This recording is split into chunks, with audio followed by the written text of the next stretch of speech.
Eccoci insieme, buona serata cari telespettatori. Avevo accennato prima del nostro spazio con lo Specigelle all'argomento, anzi alla tematica grossomodo, agli ospiti più che altro che adesso vi presento di questa serata. Parliamo con i commercialisti. Allora, i temi sono tanti che riguardano le imprese del nostro territorio, piccole, medie, anche grandi realtà, riguardano gli imprenditori, riguardano anche in parte naturalmente i lavoratori, quindi è bene essere informati tutti sulle novità normative che ci sono, che esistono, che sono costanti. Difficilissima la professione del commercialista perché deve essere costantemente aggiornato, però a sua volta anche quella di chi opera, di chi lavora, e ben lo sapete dalle numerose istanze che ci fate, perché anche l'imprenditore, la partita IVA deve essere costantemente aggiornato di quello che succede normativamente nel nostro paese. E costantemente le cose mutano e cambiano. Per parlare di questo, delle varie anche procedure che ci sono, insomma non è una cosa semplice, ma i nostri bravi protagonisti sapranno semplicizzarla al meglio. Abbiamo la dottoressa Chiara Marchetto, Ordine Dottori Commercialisti di Padova, consigliera dell'Ordine, grazie di essere qui con noi, esperta di procedure, quindi quando parliamo di procedure già è un argomento bello importante. Grazie dottoressa. Dottore Enrico Grigolin, sempre consigliere dell'Ordine dei Dottori Commercialisti, esperto in crisi d'impresa. Buonasera. Ai noi, nota dolente, ma esistono anche queste, certo. Assolutamente. Ben arrivato anche il dottor Maurizio Castelli, sempre dottore esperto di diciamo così, procedure aziendali, commissione aziendale, Ordine dei Dottori Commercialisti, esperti contabili di Padova. Grazie anche a lei. Buonasera. Dottore. E siamo collegati con il dottore Davide Iafelice, delegato per i sovrindebitamenti commercialisti di Padova, ma vicepresidente dell'Ordine dei Dottori Commercialisti ed Esperti Contabili. Ben arrivato, vicepresidente. Grazie Elena, buonasera a lei, buonasera a tutti i telespettatori. Buonasera, allora vediamo un po' di incominciare, ci sono tanti temi da affrontare e secondo me sono anche abbastanza rilevanti. Innanzitutto io incomincerei con il dottor Grigolin. Prego. Crisi generale causata dal Covid, tantissime imprese sono in sofferenza, in un modo o nell'altro, anche le partite IVA, perché purtroppo gli aiuti, i sostegni, i ristori, come vogliamo chiamarli? In parte sono arrivati, in parte no, però gli imprenditori non sanno bene come orientarsi e soprattutto quello che è il problema del nostro paese è che noi non abbiamo una vision prospettica. Certo. E quindi si vive di momento in momento, di provvedimento in provvedimento, senza sapere quello che aspetta il domani. Dati positivi ci sono per chi punta sull'export, per cui quelle sono imprese che tutto sommato si salvano, le altre invece barcollano e ansimano. E allora come possiamo un po' inquadrare questa situazione? Avete dei dati, qualcosa che può dare un po' un lume, almeno per il territorio, per carità, certo. Padovano non possiamo fare a livello nazionale e regionale, chiaro. Sarebbe complesso, però Padova è un polo strategico, diciamo. Sì. Beh, assolutamente. Intanto grazie alla domanda. Devo dire che questa è intanto una situazione assolutamente straordinaria che nessuno avrebbe mai immaginato e che ha colpito i settori con diverse modalità. Insomma, ci sono settori che hanno risentito in maniera molto pesante di questo Covid. Pensiamo al settore del turismo, che insomma le cui condizioni sono sotto gli occhi di tutti, e altri settori che invece sono riusciti in qualche maniera comunque a superare questi marosi tenendosi comunque in equilibrio. Parlo del settore metalmeccanico, ho diverse realtà che seguiamo e vedo che lì effettivamente, salvo alcune situazioni, chi lavora in determinati segmenti del settore hanno saputo comunque mantenersi in equilibrio e non come dire, trovarsi in difficoltà. Merito loro, non merito No, merito assolutamente loro. Ecco, diciamo che comunque questa situazione pandemica generale ha sostanzialmente fatto sorgere la preoccupazione che potesse risolversi in una valanga di fallimenti, perché evidentemente è ovvio che il conto economico di moltissime imprese si è azzerato. E questa preoccupazione, questi timori sono stati in qualche maniera affrontati attraverso l'introduzione di tutta una serie di misure di sostegno e anche di norme tese a bloccare i fallimenti, per capirci. Queste misure di sostegno in qualche maniera hanno ovviamente contribuito ad aiutare l'impresa che inevitabilmente si è ritrovata in difficoltà, ma naturalmente non sono assolutamente sufficienti. Perché si possa pensare a un riequilibrio delle imprese bisogna ipotizzare, insomma, e comunque sperare in una uscita da questa situazione e in una ripresa dell'attività economica in generale. Ecco, dal punto di vista dei numeri, dei fallimenti. Io ho fatto una breve disamina di alcuni documenti che mi sono stati sottoposti e mi pare utile riportare i dati di un recente studio di Banca d'Italia che ha fatto il raffronto tra i fallimenti dichiarati nel 2019 rispetto a quelli dichiarati nel 2020. La pandemia possiamo dire sia scoppiata intorno a metà marzo 2020.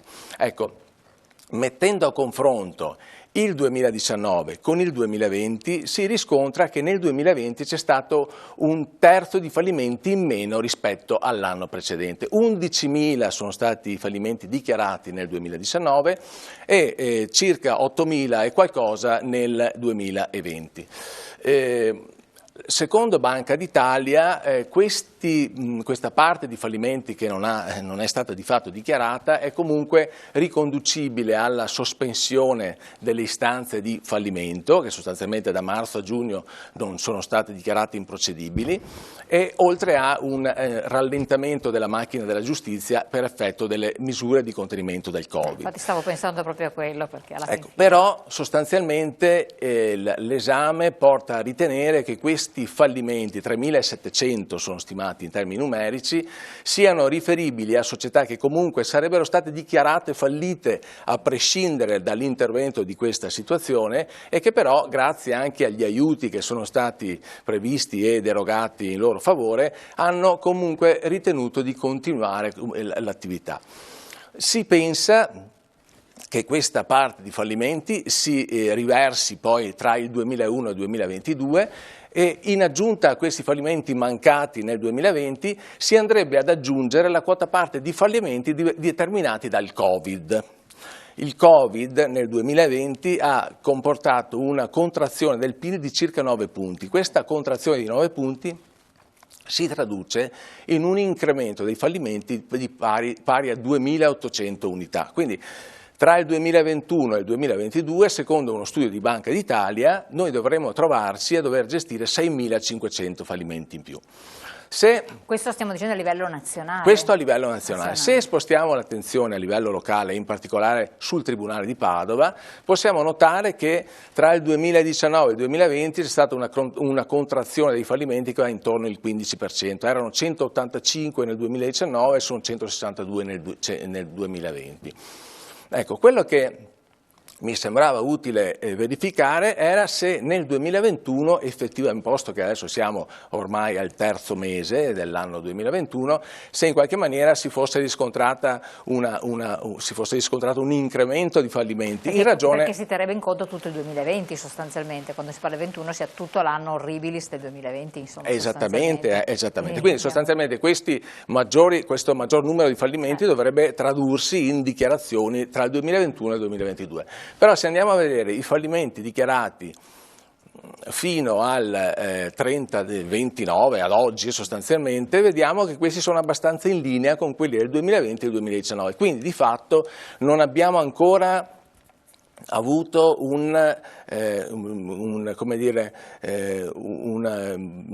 abbiamo ancora risentito di questa crisi, di questa traduzione formale della situazione di difficoltà. Stiamo cavalcando ancora l'onda e non assolutamente è arrivata sulla spiaggia. Assolutamente perché da un lato questo è consolatorio, perché ci dice vabbè siamo ancora in tenuta di sistema. Però chiedo a lei, ma chiedo un po' a voi, perché è un po' il passaggio che avete in mano, la realtà delle imprese, anche a lei vicepresidente. È da preoccuparsi in realtà oppure no? Perché uno dice non sono stato dichiarato fallito, quindi non ho questo stigma che poi, vabbè, ne parlavamo prima fuori onda, è da vedere ancora per quanto esisterà questa stigma del fallimento oppure no, perché è un'altra cosa.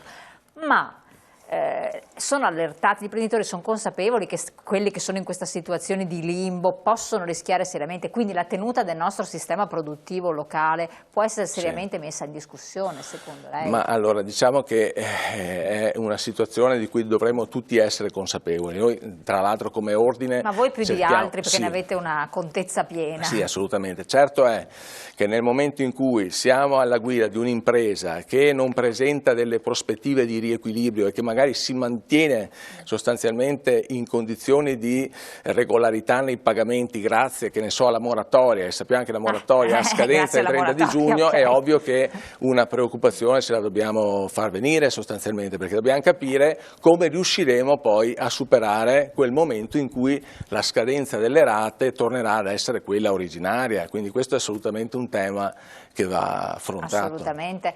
Esperto di imprese, dottor Castelli, ci si basa su questa moratoria sostanzialmente, perché alla fine ci sono tante realtà che in realtà non riescono ad ottemperare ai debiti e portano in là, posticipano, e le imprese che vantano dei crediti si rivolgono ai loro studi legali e commercialistici che rispondono: guarda, la giustizia è impantanata, tiriamo avanti, perché di fatto stiamo proprio terra a terra, ma questi sono i ragionamenti che circolano. Ma diciamo che mi viene in mente un termine: le aziende sono in parte anestetizzate. Esatto. Nel senso che non si rendono conto, non possono rendersi conto oggi di cosa succederà alla fine di queste moratorie, di queste sospensioni, perché oggi in qualche maniera la sospensione delle rate, dei pagamenti delle rate nei confronti dell'area bancaria e dei leasing chiaramente aiuta notevolmente i flussi di cassa aziendali. La sospensione degli accertamenti o comunque delle cartelle esattoriali aiuta la liquidità aziendale. Questo è il momento in cui le aziende fronteggiano giorno dopo giorno la quotidianità, mentre e senza pensare che effettivamente tra qualche mese probabilmente, come diceva il dottor Grigolin, saranno chiamate a pagare tutto quello che è stato sospeso in questi mesi. Però ricordiamoci che c'è anche questi interventi portano anche delle opportunità che devono essere sfruttate dagli imprenditori, non solamente pensare che in questo momento possono non pagare le rate o chiedere la moratoria, ma le opportunità derivano proprio dalle leggi che sono state varate in questi ultimi mesi, da ristoro, a sostegno eccetera. Mi riferisco in particolare alla finanza agevolata che può essere richiesta per esempio agli istituti di credito, che prevede durate dai 10 ai 15 anni di restituzione, una finanza che evidentemente viene erogata anche in situazioni di difficoltà, che serve proprio per ragionare, per ripensare a una ripresa della società. Questo, voglio dire, deve servire a tutti gli imprenditori non solo per pensare alla quotidianità, ma per sfruttare tutto quello che offre lo Stato per ripensare a una ripresa. Cioè si diceva tra 3 mesi, 6 mesi ripartono le possibilità di licenziamenti, ripartono le rate dei mutui, le rate dei leasing, gli accertamenti dell'Agenzia delle Entrate, che tutti sperano che vengano sempre sospesi o prorogati, ma arriveranno perché si stanno preparando chiaramente. Questo è il momento in cui evidentemente le imprese devono pensare a pianificare il rientro, perché allora quel numero di fallimenti che oggi non è così elevato tenderà invece ad aumentare. Questo è il momento in cui è propizio per pensare a questo. Questo punterei, consiglierei ai telespettatori, agli imprenditori di sfruttare meglio questo momento nella pianificazione. Noi serviamo anche a questo, cioè non solo... Esatto, guardate una cosa importante, noi serviamo anche a questo. Cioè, noi, per carità, aiutiamo a pagare le tasse, non è bello da dire, chiaramente all'imprenditore non piace, ma è quello che è sempre stato fatto, ma quello che possiamo fare invece è aiutare l'imprenditore a pianificare il futuro, facendo delle simulazioni su delle scelte a supporto delle scelte dell'imprenditore. Quindi dall'organizzazione interna al personale, a ripensare il proprio modello di business evidentemente, perché ci sono delle aree, come si diceva, che sono molto penalizzate e non si sa quando potranno ripartire. Pensiamo al turismo, pensiamo alla ristorazione, a tante altre attività. Assolutamente. Umanamente, chiedo anche a lei, dottoressa, dopo anche al vicepresidente, che attacchiamo anche il discorso delle procedure. Gli imprenditori, le imprese, i vostri clienti, partite IVA che hanno studi magari importanti, eccetera, sono disposti a ripensare quello che diceva un po' il collega, la propria attività, il proprio business, farsi aiutare, farsi consigliare per affrontare al meglio, perché siamo in un territorio, bisogna sempre fare i conti, mai con i massimi sistemi, ma col territorio. Le imprese che si sono fatte avanti, sono cresciute, hanno superato anche la grande crisi del 2008-2010 proprio per l'ingegno degli imprenditori, la caparbietà, le capacità anche speculative, non per tecniche, perché i manager d'impresa nelle nostre realtà sono un po' voci inascoltate, vostro malgrado e con grande vostra sofferenza, perché altrimenti. Cosa dice? Diciamo che è difficile generalizzare, ci sono imprenditori che sono più sensibili, più pronti magari a cogliere anche l'indicazione che può dare il consulente, il commercialista, Ci sono invece imprenditori che fanno più fatica.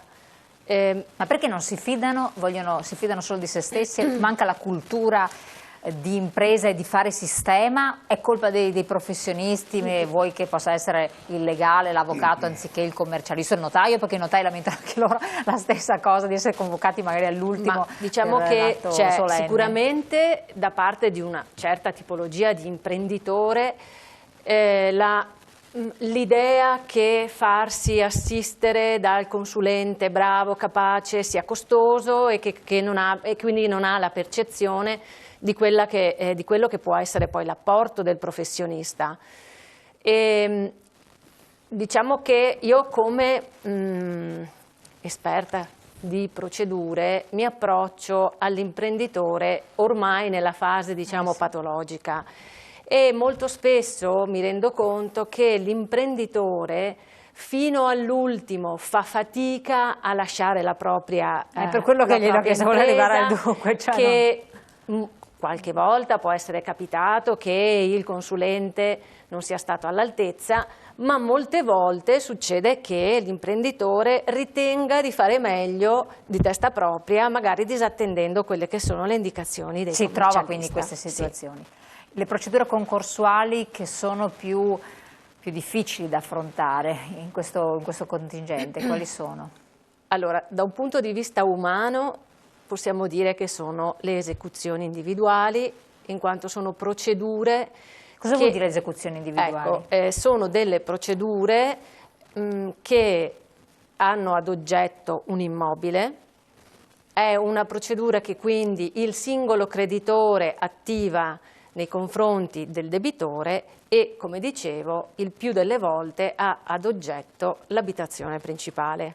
Allora, quando è una procedura che porta all'espropriazione forzata, quindi alla vendita del bene indipendentemente, ahimè, dalla volontà del debitore, e quindi anche poi alla privazione del debitore di un luogo dove poter vivere. Quindi da un punto di vista umano sicuramente queste sono le procedure che più coinvolgono, diciamo, più l'aspetto anche, se vogliamo, emotivo. E devo dire che nel panorama delle esecuzioni immobiliari, che possono avere anche ad oggetto altre tipologie di beni, ben inteso, 2/3 possiamo stimare che afferiscano proprio all'abitazione principale. Ma c'è consapevolezza che si arriva a questo? Allora, in alcuni casi no. In alcuni casi no. Ci sono anche degli strumenti per evitare di arrivare alla vendita, non sempre percorribili, chiaramente. In qualche caso trovo che il debitore viene messo a conoscenza, magari perché è assistito da un legale o da un commercialista, sa che purtroppo l'iter è quello, stante l'incapacità di adempimento magari del mutuo concesso dalla banca, magari adesso perché hanno perso il lavoro o per altre ragioni, sanno che prima o poi si arriva anche a questo. Procedure quindi concorsuali tra privati, vicepresidente, ce ne sono tante? O in questo momento? Ce ne sono senz'altro tante, e volevo anch'io mettere un punto a quanto hanno detto giustamente al momento tutti i colleghi e aggiungere una parola dopo quelle che sono già state dette sul tema della prevenzione, cioè nel senso che parliamo molto oggi di tematiche sanitarie, ovviamente per la situazione in cui ci troviamo, ma anche nel tema della crisi d'impresa la prevenzione è fondamentale, cioè come hanno detto giustamente gli altri colleghi in studio, ci si deve rivolgere al commercialista per tempo, appena ci sono i primi sintomi, diciamo, delle problematiche, e non aspettare la fine, un momento di difficoltà totale nel risolvere la propria situazione personale. Per cui l'invito che faccio è quella di rivolgersi al proprio commercialista, adesso parlerò dello sportello che abbiamo nel nostro ordine, per tempo, cioè ai primi sintomi, ai primi segnali. È una cosa importante perché permette di risolvere la crisi meglio e più velocemente. Vicepresidente, la interrompo un attimo perché l'argomento è importante, perché mi deve parlare anche di questo sportello, che è una cosa che mi incuriosisce ma senza dubbio interessa anche molte persone, e poi le voglio anche chiedere che ci spieghi in 2 parole molto semplici cosa vuol dire sintomi di crisi d'impresa, perché attenzione, anche facendo un esempio banale e concreto, ma abbiamo la pubblicità che incombe, quindi abbia pazienza, resti sempre con noi, restate con noi, pochi secondi di pubblicità, ritorniamo insieme, entriamo nel caldissimo della situazione con queste tematiche e altre, tra poco.